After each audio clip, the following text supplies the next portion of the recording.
Hi friends, good evening. இது வந்து கருப்பு கவுனி லட்டு. இதோட பெனிஃபிட்ஸ் எல்லாம் நான் இதிலே போட்டிருக்கேன். இன்னொரு நாள் வேணால் நான் உங்களுக்கு தமிழ்லையும் சொல்கிறேன். இதெல்லாம் ஏற்கனவே நாங்கள் பண்ணிட்டு தான் இருக்கோம், கொஞ்சம் பேர் சேர்ந்து, ஃப்ரெண்ட்ஸ் எல்லாம் சேர்ந்து. ஏன் நம்ம சேனலில் இது வந்து இப்போ தான் நான் வந்து போட்டிருக்கேன். கிளிம்ஸாக காட்டியிருப்பேன், பட்டு அது இதுவாக வந்து இப்போ தான் போடுறேன். இன்னொரு சேனல் இது போய்கிட்டு தான் இருக்குது. இதோட நியூட்ரிஷனல் பெனிஃபிட்ஸ் எல்லாமே போட்டிருக்கேன். இதுக்கு முன்னாடி காட்டினது பாசிப்பருப்பு லட்டு. இது வந்து கருப்பூலேருந்து, அப்புறம் ஹெல்த் மிக்ஸு, திணை எல்லாமே வந்து நாட்டு சர்க்கரை யூஸ் பண்ணி தான் அந்த ஃப்ரெண்ட்ஸ் பண்ணுறோம். பியூர் கீ, கேஷ்யூஸ் நடுவில் போட்டு லட்டு பிடிக்கிறோம்.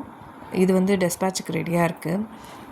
அப்புறம் வந்து இந்த மாதிரி கஞ்சி மிக்ஸு ரெடிமேடாக கருப்பூலேருந்து ஹெல்த் மிக்ஸில் மோர் தென் 17 இன்க்ரீடியன்ட்ஸ் போடுறோம். அப்புறம் கருப்பு கவுனி ஹெல்த் மிக்ஸும் இருக்குது. இது ஃபுல் டீட்டெயில்ஸ் வந்து நான் உங்களுக்கு நெக்ஸ்ட் வீடியோவில் தரேன் ஃப்ரெண்ட்ஸ். எப்படி ஆர்டர் பண்ணோம் எல்லாம். தேங்க்யூ.